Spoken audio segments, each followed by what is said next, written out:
So, hey fellas, welcome back to our channel Happy Series. Happy Seriesல வந்து இது ஒரு kind of new episode. இதுவுமே வந்து உங்களுக்கு எபிசோட் மாதிரி தான் வரப்போகுது, சீரீஸ் மாதிரி தான் வரப்போகுது. இதோட நேம் என்ன அப்படின்னு பார்த்தீங்கன்னா லைக் டெல்லிங் டேல்ஸோட மெயின் கான்செப்ட் என்ன அப்படின்னு பார்த்தீங்கன்னா லைக் குக்கிங் அண்ட் கொஞ்சம் வந்து சிட்சாட். இதோட கான்செப்டே இது ஒன்று தான். ஸோ நம்ம என்ன பேச போகிறோம், என்னன்னு கான்செப்ட் அப்படின்னு எக்ஸாக்டாக இதுதான் அப்படின்லாம் எதுவுமே கிடையாது. So it's kind of go with the flow தான். ஸோ நம்ம ஃபர்ஸ்ட் இந்த வீடியோ வந்து யார் வச்சு முதல்ல ஸ்டார்ட் பண்ண போகிறோம் அப்படின்னு பார்த்தீங்கன்னா nothing but none other than Saicharan. So வேற வழி கிடையாது. இவருக்கு தெரிஞ்சது வெறும் வந்து சிக்கன் மட்டும்தான். சிக்கன் பண்ண தான் நல்லா தெரியும். ஸோ இதில் இன்னைக்கு என்ன பண்ண போறீங்க? சிக்கன் குழம்பு. கைண்ட் ஆஃப் லைக் சிக்கன் குழம்பு தான். It's kind of an bachelor குழம்புன்னு கூட சொல்லலாம். பட் ஆனால் it will be too good and tasty. வாங்க நம்ம வந்து குக் பண்ணிக்கிட்டே பேசலாம். ஓகே, ஆன் பண்ணியா? ஸோ முதல்ல நான் என்ன பண்ணணும்? ஆன் பண்ணியா? இல்லை, என்ன ஆன் பண்ணணும்? அதை ஆன் பண்ணியாச்சு. சரி, முதல்ல நான் என்ன பண்ணணும்? வெங்காயம் பண்ணணும். இவ்வளோ வெங்காயமும் வெட்டணுமா? ஆமா. சரி. ஹாய் சாய்ச்சரன், சொல்லுங்க. Welcome to the new episode telling tales. நீங்க என்ன நினைக்கிறீங்க? அது என்னையா வெல்கம்? நான் வீட்டில் தானே இருக்கேன். சரி, ஓகே. நீங்க என்ன நினைக்கிறீங்க இந்த எபிசோட பத்தி? எபிசோட பத்தி இல்ல, என்ன கான்செப்ட்னே தெரியல. ஏதோ சொன்னீங்க வீடியோ எடுக்கிறேன்னீங்க, சரி இப்படின்னு வரல. வாங்க, வீட்டில் இருக்கிறவங்க நான் இப்படிதான் வந்து செஞ்சு வச்சிருக்கேன். என்ன பண்றேன், ஏது பண்றேன், என்ன நினைக்கிறேன் இவனுங்களுக்கும் தெரியாது. என்ன பண்றது? சரி, இந்த சிக்கன் வந்து நீங்க வந்து வீட்டுல இருக்கும்போது பெருசா சமைச்சிருக்க மாட்டீங்கல்ல? வீட்டுல 12th வரைக்கும் எங்க அம்மா எனக்கு கிச்சன் கூட வரப்பதில்லை. அதான் ஓகே. ஸோ எப்போ நீங்க சமைக்க ஸ்டார்ட் பண்ணீங்க? அப்போ ஹாஸ்டல்லையா? ஓகே.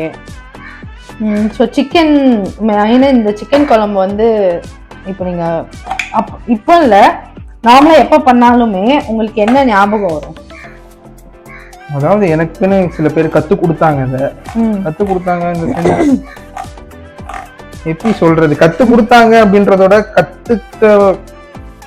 கத்துக்க வேண்டிய சூழ்நிலை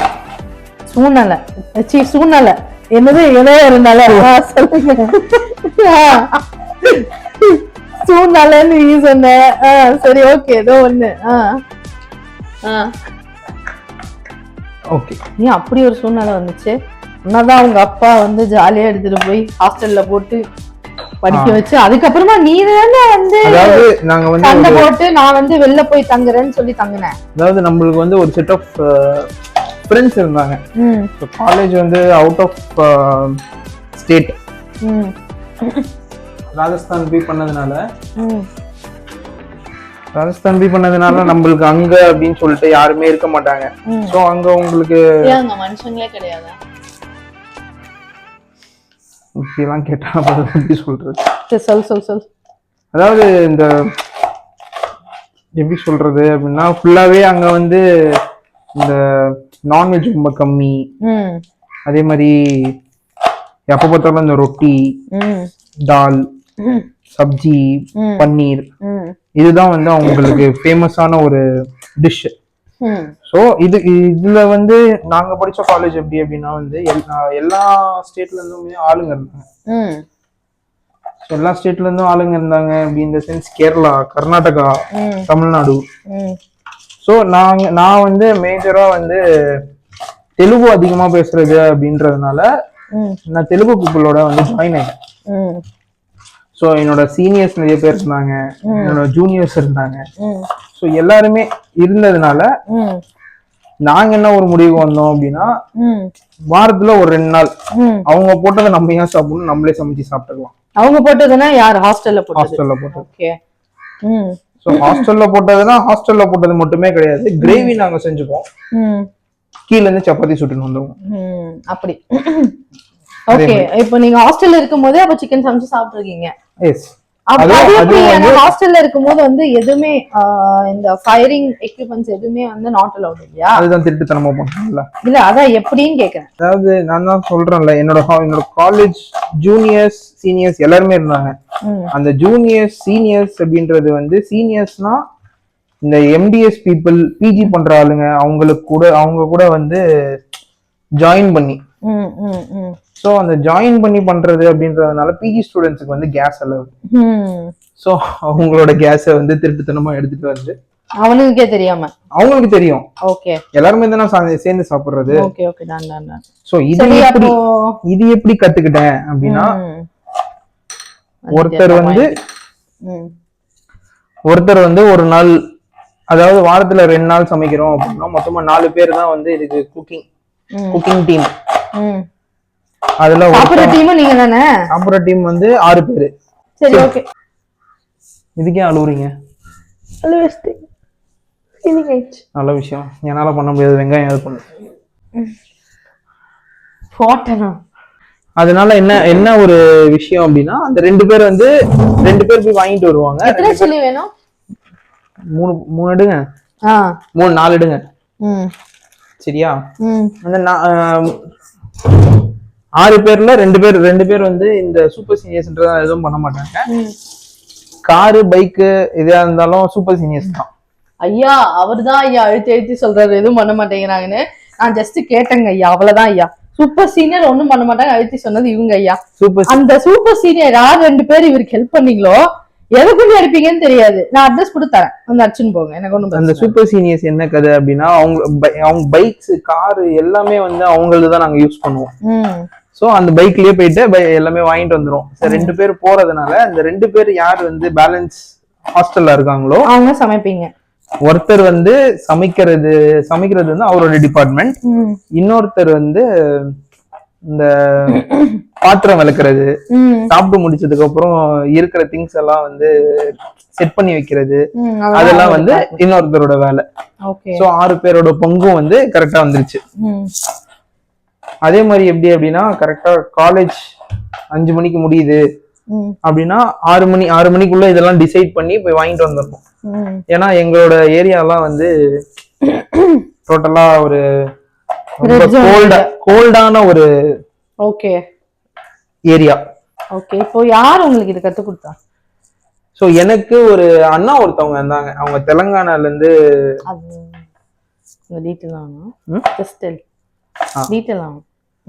சோ எனக்கு அங்க அந்த ஸ்டேட்ல இருந்து ஒரு அண்ணா இருந்தாரு. சின்ன வயசுல இருந்தே வந்து அவங்களுக்கு வந்து ஹோட்டல் பிசினஸ் இருந்துச்சு. சோ அவங்களுக்கு வந்து எல்லா குக்கிங்குமே நல்லா தெரியும். சோ இது வந்து எப்படி அப்படின்னா, ஒருத்தவங்க பண்ணும் போது நம்ம உட்கார்ந்து பாத்துக்கிட்டே வந்து ஒன்னொன்னா கத்துக்கிறது. சப்போஸ் இப்ப நானும் அந்த அண்ணாவும் சமைக்கிறோம், எங்களோட டர்ன் அப்படின்னா வந்து என்ன உட்கார வச்சு இதோ இந்த மாதிரி மிக்ஸ் பண்றது, என்னென்ன மசாலா போடணும், அதெல்லாமே வந்து லிஸ்ட் பை லிஸ்டா வந்து ஒன்னொன்னா சொல்ல நம்ம ஒன்னொன்னா கத்துக்கிட்டோம். சோ சிக்கன் தவிர வேற என்னென்ன கத்துக்கிட்டீங்க ஹாஸ்டல்ல? கலாட்டா பண்றது கத்துக்கிட்டேன். அதாவது ஃபுட்ல கேட்டேன், சமைக்கல. பஜ்ஜி போடுவேன், எல்லா நான்வெஜ்மே செமையா பண்ணுவேன். அதாவது ஃபிஷ், பிரான் அதெல்லாம். ஃபிஷ் பிரான் கூட நல்லா பண்ணுவேன். ஃபிஷ் வந்து நான் மேக்ஸிமம் சாப்பிட மாட்டேன், அதனால தெரியாதுன்னு இல்ல, கத்துக்க இன்ட்ரெஸ்ட் வரல. ஏன்னா அங்க அவங்களே சமைப்பாங்க, ஆனா நான் சாப்பிடாததுனால நான் கிளம்பி அங்க இருந்து போயிடுவேன். வெஜ்ஜு கூட வந்து கொஞ்சம் இந்த பொரியல் பண்றது, தக்காளி தொக்கு, இந்த சாம்பார் வைக்கிறது கூட டு தி எக்ஸ்டென்ட் எல்லாம் வராது. அந்த பருப்பு வேக வச்சா பப்பு తెలుసు. அவ்வளவுதான்.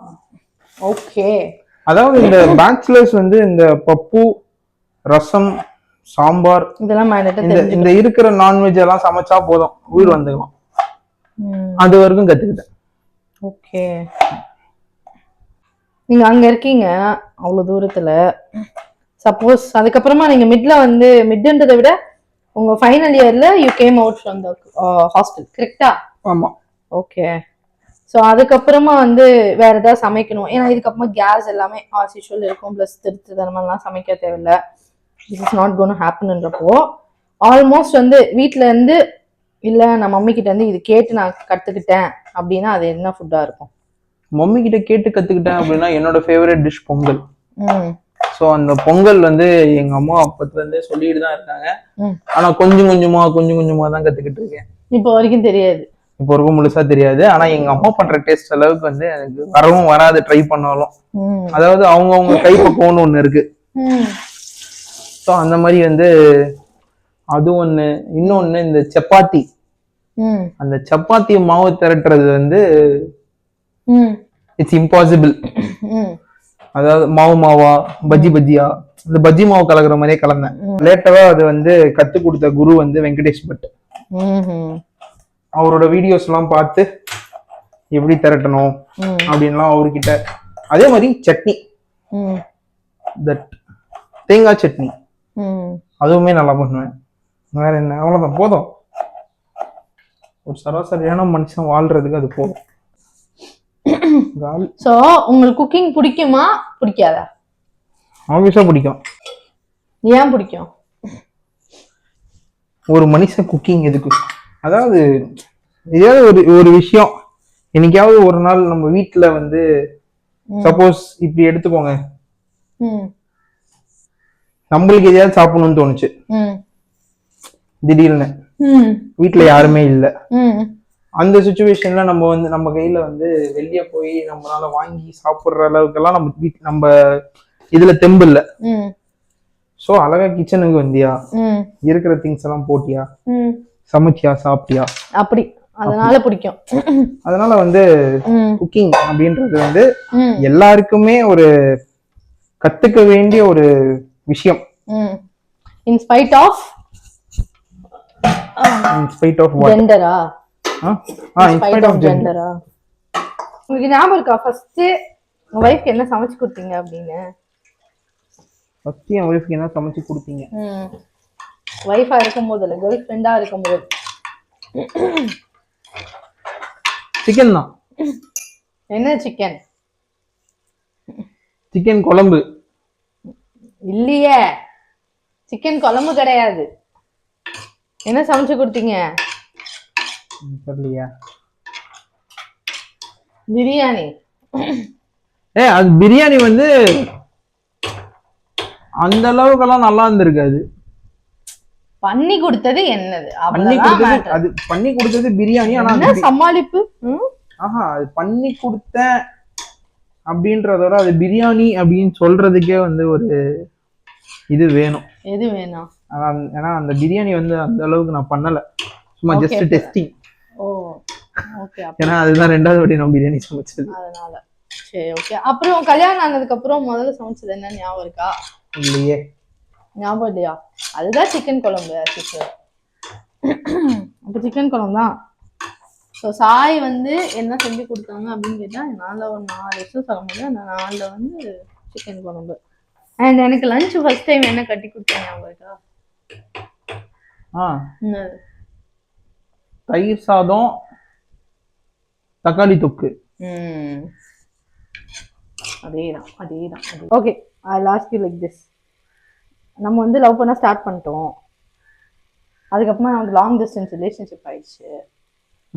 So what was in your mind thought? So ஏன்னா அதுக்கப்புறமா வந்து ஒரு ஃபியூ மந்த்ஸ் என்ன வெளியே போனால் ஒரு 4 மாதம் 5 மாதம் இங்கே இருந்தீங்க. அதுலேயும் we were just meeting 4 or 5 times. Hardly அவ்வளோதான். அதை தாண்டி நம்ம பெருசாக மீட் பண்ணலாம். ஏன்னா அக்டோபர் கிளம்புறீங்கன்னா செப்டம்பர் தான் மோஸ்ட்லி மீட் பண்ணோம். ஆகஸ்ட் செப்டம்பர் தான். அதுக்கு முன்னாடி கூட பெருசாக மீட் பண்ணல. So what was your mind set? நான் அங்கே சீட்டு வாங்கணுன்னே எங்கள் அப்பா கிட்ட சொல்லிட்டு தான் கூப்பிட்டு போனேன். என்னன்ட்டு? அங்கே சீட்டு வேணுமா போகணுமா அப்படின்ற ஒரு இதுல தான் கூப்பிட்டு போனேன். எங்க அப்பா என்ன சொல்லி கூப்பிட்டு போனாரு அப்படின்னா, வா சும்மா காலேஜ் போய் எப்படி இதுன்னு பார்த்துட்டு வருவோம் அப்படின்னு கூப்பிட்டு போனாரு. ஆனா அன்னைக்கே வந்து அட்மிஷன் எல்லாம் போட்டு அட்வான்ஸ் எல்லாம் பே பண்ணிட்டு வந்துட்டாரு. ஓகே. ஆனா உங்களுக்கு என்ன செய்யணும்னு ஆசை இருந்தது? எனக்கு என்ன செய்யணும் அப்படின்னா, என்ன வேணா செய்யலாம், ஆனா சென்னையில இருக்கணும். அதுதான் வந்து ஏன்னா எனக்கு அது வந்து டோட்டலா கம்ப்ளீட்டா ஒரு சேஞ்ச் அது. ஸோ நார்த் நம்ம வந்து இங்க இருக்கிறத விட அங்க இருந்தா நம்ம சர்வை பண்ணுவோமா, இன்னொன்னு நம்ம ஃப்ரெண்ட்ஸ் என் ஆளு எல்லாமே இங்கதான். ஸோ அது நம்மளால முடியுமா, ஆளு தண்ணி ஊத்துங்க, சரி எல்லாமே கம்ப்ளீட்டா இங்க அப்படின்றதுனால ஸ்டார்டிங்ல போறதுக்கு பயமா தான் இருந்துச்சு. அதுக்கப்புறம் போக போக பழகிடுச்சு. நான் வந்து அட்மிஷன் போட போகும்போதே வந்து எனக்குன்னு ஒரு சீனியர் ஒருத்தன் இருந்தான் கருதல. அந்த சீனியர் வந்து எனக்கு அட்மிஷன் போடும் போதே அவன் வந்து எனக்கு க்ளோஸ் ஆயிட்டான். எங்க அப்பா என்ன சொன்னாரு, அந்த பையனோட நம்பர் எல்லாம் வாங்கி வச்சிருந்தாரு. அந்த பையனோட நம்பர் எல்லாம் வாங்கி வச்சுட்டு என்ன பண்ணாரு அப்படின்னா, அந்த பையன் எப்ப காலேஜ் வரானோ அப்ப நீ காலேஜுக்கு போ அப்படின்னாரு. இவன் ஒரு 10 வாட்டி 15 வாட்டி கேட்டான், ஆனா எதுவுமே சொல்லல. எப்ப வரான், எப்படி வரான், எதுவுமே சொல்லல. கடைசியில கேட்டதுக்கு நான் இந்த டைம்ல தான் வந்து டிக்கெட் புக் பண்ணியிருக்கேன் அப்படின்னு அவன் சொன்னதுனால அந்த டைமும் எங்க அப்பா தற்காலில் போட்டாரு டிக்கெட். அப்ப தனியா தான் போனீங்களா? இல்ல அப்பா வந்து அப்ப வந்து விட்டு போனாரு. அதுதான் ஒரு first time and last time என்னோட காலேஜுக்கு வந்தது. இல்ல அதுக்கப்புறம் நீ வந்து வர விட்டாதானே? நீ வர விடலையே. அதுதான் பக்கத்து தெருவுலயா இருக்கு. நான் மட்டும் அதாவது இங்க இருக்கிற ஸ்கூலுக்கு தான் வந்து சும்மா பேரண்ட்ஸ் மீட்டிங் அது இதுன்னு வந்துட்டு இருந்தாங்க. காலேஜ் போனதுக்கு அப்புறம் எல்லாத்துக்குமே நான் வருவேன் செய்வேன் அப்படின்னு வந்திருப்பாங்க. I don't like that. அவங்க வரேன்னு சொன்னாங்க, நீ வரவே இல்லை. அதாவது அவங்க கிளம்புறேன் அப்படின்னாவே நான் கிளம்பி ஊருக்கு வந்துடுறேன். அவங்க ராஜஸ்தான் வரேன்னு சொன்னா நீ ஊருக்கு வந்து. அதாவது ஒரு 2 வாட்டி எங்க அப்பா சொல்லியிருக்காரு, டேய் பெருசாம நானே வந்து கிளம்பி கங்கா நகருக்கு வந்துடுறேன், வந்து ஒரு 2 நாள் இருந்துட்டு போறேன், வெளில தானே ரூம் எடுத்திருக்க அப்படின்னு. ஃபைனல் இயருக்கு வெளில தானே எங்களோட விஷயம் எல்லாம் வெளில வந்துருவே, வீடு எப்படி இருக்கு, உள்ள என்னென்ன இருக்கு எல்லாம் வெளில வந்துருவே. அதாவது எனக்குன்னு ஒரு மேல ஒரு ரேக் ஒண்ணு இருக்கு, அது வந்து அதனால சொல்ல முடியாது. அந்த ரேக் வந்து அவ்வளவு அலங்கோலமா இருக்கும். நீட்டா டெக்கரேட் பண்ணி வச்சிருப்பேன், லைட்டிங்ஸோட வச்சிருப்பேன். இப்படிதான் வந்து ஜாலியாக இருந்தேன். சரி, அது கம்ப்ளீட் பண்ணிடுறேன். அதாவது அவரு கிளம்பி வரேன், நான் 2 days வரேன், எனக்குமே வந்து இங்க போரிங்கா இருக்கு. அதாவது அவங்க ஒரு பிளான் பண்ணாங்க மொத்த ஃபேமிலியும். ஆமாமா மொத்த ஃபேமிலியும் ஒரு 11 பேர். அடேங்கப்பா 11 பேர் அப்படின்ற மாதிரி 11 பேர் வந்து ஒரு 11 பேர் ஒரு பிளான் ஒண்ணு போட்டாங்க. அதாவது எப்படி அப்படின்னா, அங்க இருந்து ராஜஸ்தான் வந்துட்டு கங்கா நகர்ல என்ன பார்த்துட்டு அங்க இருந்து அப்படியே கிளம்பி அஜ்மீர் எல்லாம் போயிட்டு, அஜ்மீர் தர்காக்கு எல்லாம் போயிட்டு சுத்திட்டு மறுபடியும் கங்கா நகருக்கு வந்து ட்ரெயின் ஏறுற மாதிரி. சோ இதுக்கெல்லாம் பிளான் பண்ணினே இருந்துச்சு. என்கிட்ட போன் பண்ணி சொல்லிக்கிட்டே இருந்தாங்க, கரெக்டா வந்து இந்த தீபாவளி டைம்ல வரேன் அப்படின்னாங்க. தீபாவளி வந்து ஆக்சுவலா நார்த்ல பயங்கரமா பண்ணுவாங்க. சோ நான் என்ன சொல்லியிருந்தேன், இந்த வருஷம் தீபாவளிக்கு நான் வரமாட்டேன், நான் இங்க ஜாலியா என்ஜாய் பண்ணிக்கிறேன். சரி நீ வர வேணாம், நான் இங்க எப்படியும் அஜ்மீர் பிளான் போயிட்டு இருக்கு, நாங்க அங்க வரோம் அப்படின்னு.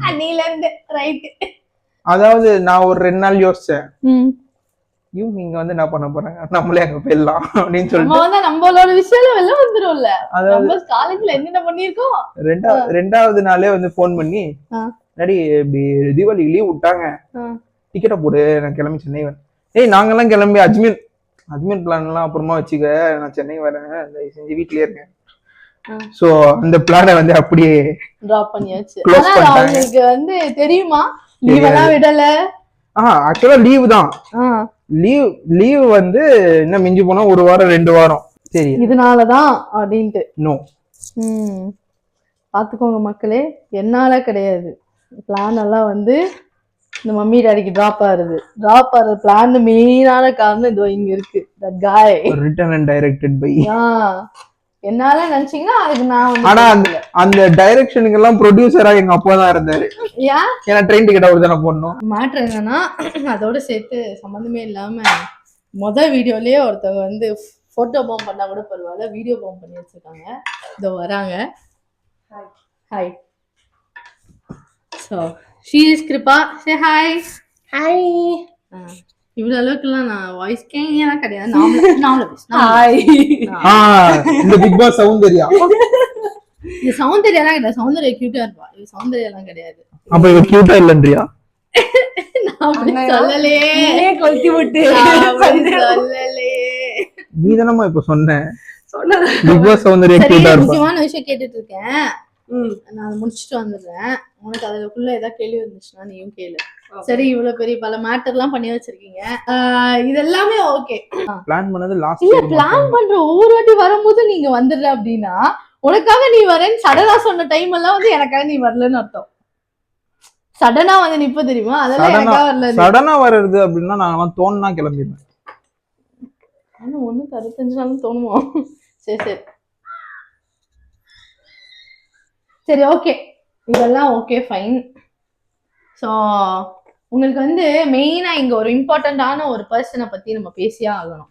உங்கள் காலேஜ் லைஃப் ஃபுல்லாக அவர் இல்லை அப்படின்னா உங்களுக்கு கஷ்டமாயிட்டு இருக்கும். ஆனால் இருக்கிறதுலே வந்து பெரிய படா கேடி இஸ் தட் காய். அந்த காய் ஃபர்ஸ்ட் வந்து நீங்கள் பார்க்கும்போது எப்படி இருந்துச்சு? Tell me. ஃபர்ஸ்ட் டே பார்க்கும்போது வந்து அவ்வளோ டீசெண்டா ஒரு பையன் ஆப்ரோனை போட்டு yes uncle, I'm here uncle, I'll take care of him uncle அப்படின்னு அவ்வளோ பொலைட்டா பேசின ஒரு ஆளு. திருப்பி நெக்ஸ்ட் டைம் நீங்க போய் அங்க இறங்கி முடிச்சிட்டு அதாவது ஃபர்ஸ்ட் டே கிளம்புனதுக்கு அப்புறம் ஆக்சுவலா ஃபர்ஸ்ட் டே வந்து அவங்க கூட தான் நான் காலேஜ் போனேன்னு சொல்லியிருந்தேன் இல்லையா. காலேஜ் போன உடனே எனக்கு ஒரு ரூம் கொடுத்துட்டாங்க. அந்த ரூம்ல வந்து எங்க அப்பா ஒரே ரூம் தான் கொடுப்பாங்க. சரி, இங்கதான் இங்க பக்கத்துல தானே அப்படின்னு சொல்லிட்டு அப்பா என்ன பண்ணாரு, என்னோட திங்ஸ் எல்லாம் இறக்கி வச்சுட்டு நீ எல்லாத்தையும் எடுத்து வச்சுக்கோ, நான் வந்து ஆதித்யோட ரூமுக்கு போய் நான் கிளீன் பண்ணிட்டு வரேன் அப்படின்னு போனாரு. அவரும் கிளீன் பண்றாரு. Okay okay okay. அது எல்லாமே வந்து வெளியே வந்துச்சு. ஒரு பாய்ஸ்க்கு வந்து என்னென்ன வந்து மெயினா அத்தியாவசியமா இருக்குமோ அதெல்லாம் இருந்திருக்கு. எங்க அப்பா அப்பயே வந்து அந்த பையனை மேல இருந்து கீழே வரைக்கும் ஒரு லுக் விட்டாரு. இவனை நம்பியா நம்ம புள்ளிய விட்டு போறோம். ஆனா கடைசி ஃபைனல் இயர் வரைக்கும் அவன் தான் என்ன பாதுகாத்தது. சொல்லுங்க, சோ ஃபர்ஸ்ட் இம்ப்ரஷன் எப்படி இருந்தது? இப்பயா சொல்லணும்ல. ஃபர்ஸ்ட் இம்ப்ரஷன் அவன் ஜட்ஜ் பண்ணிருப்பீங்கல. ஜட்ஜ் எல்லாம் பண்ணல. அவனை பார்த்தா ஒரு ஒரு டாக்டர் லுக்கு. டாக்டர் பா, சூப்பர் பா, நல்லா பையனா இருக்கான்பா அப்படின்னு தோணுச்சு. அப்புறம் அதுக்கப்புறம் அவன் பழக வந்து அவனோட சேட்டைகள் எல்லாம் தெரிய ஆரம்பிச்சது. ஓகே, ஃபைனல் இயர்ல கிளம்பும் போது இவனை மாதிரி ஒரு ஆளை வந்து இனிமே லைஃப்லயே மீட் பண்ண கூடாதுடா அப்படின்ற அளவுக்கு ஒரு, ஆனா ஜாலியான பர்சன், ஜோவியலான ஒரு பர்சன். அப்படி அவனுக்கு வந்து n number of girl friends.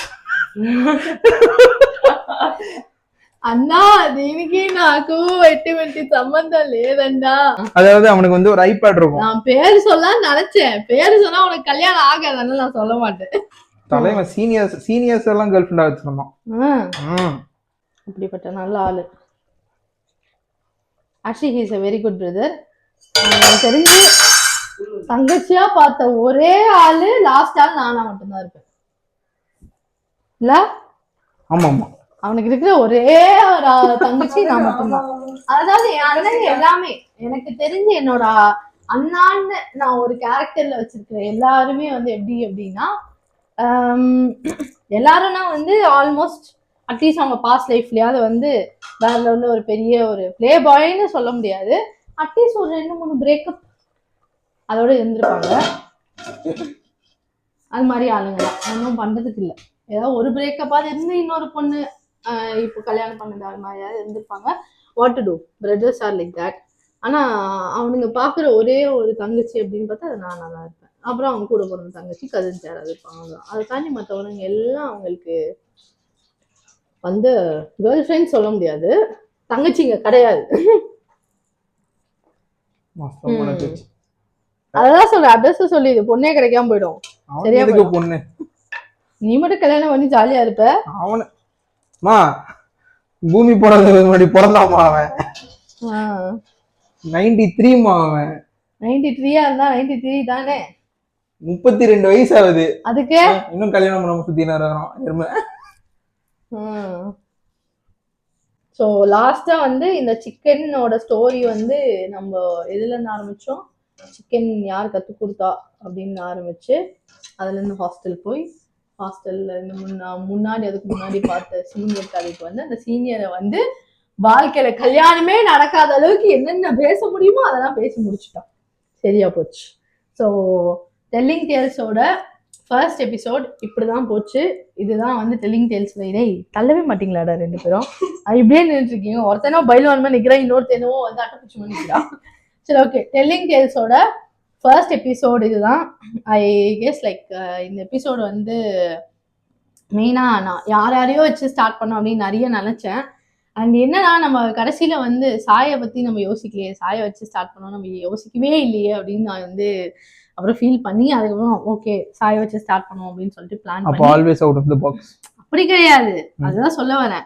So அப்படி யோசிச்சு நான் வந்து ஓகே அப்படின்னு சொல்லி சாயை வச்சு ஸ்டார்ட் பண்ணலாம் பண்ணேன். ரொம்ப பாசிட்டிவா, எதுவுமே வந்து நெகட்டிவா இல்லாம ரொம்ப வந்து சில்லா சூப்பரா போகணும் அப்படின்னு நினைச்சேன். அப்படிதான் போச்சு. ஆனா ஒருத்தவங்க வாழ்க்கையை மட்டும் நாசம் பண்ணுவான்னு நான் நினைக்கல. அதுதான் சொல்ல வரேன். சாய் வந்தா இப்படி எவனாவது ஒருத்தன் வாழ்க்கைய வந்து உண்மையை பேசி முடிச்சிருவான் அப்படின்றது வந்து நீங்க நாணித்தனமா சொல்கிறேன். அதுதான் telling tale. He is a very good guy. அதெல்லாம் வந்து காலேஜ்ல ஃபன்னா சில்லா போன ஒரு கதை. பட் சொன்ன மாதிரி அந்த அளவுக்கு அநியாயம். அவன் என்ன சொல்லல, டிஸ்க்ளைமர் என்ன சொல்லல, சாரி தப்பா புரிஞ்சுக்கிட்டடா. Is a very good guy. யாரா சிக்கனும் முடிஞ்சிருச்சு. ஓகே, ஸோ இந்த வீடியோ இதோட முடிச்சுக்கலாம். இந்த வீடியோ உங்களுக்கு பிடிச்சிருந்தா லைக் பண்ணுங்க, சப்ஸ்கிரைப் பண்ணுங்க, ஷேர் பண்ணுங்க. பாய் பாய்.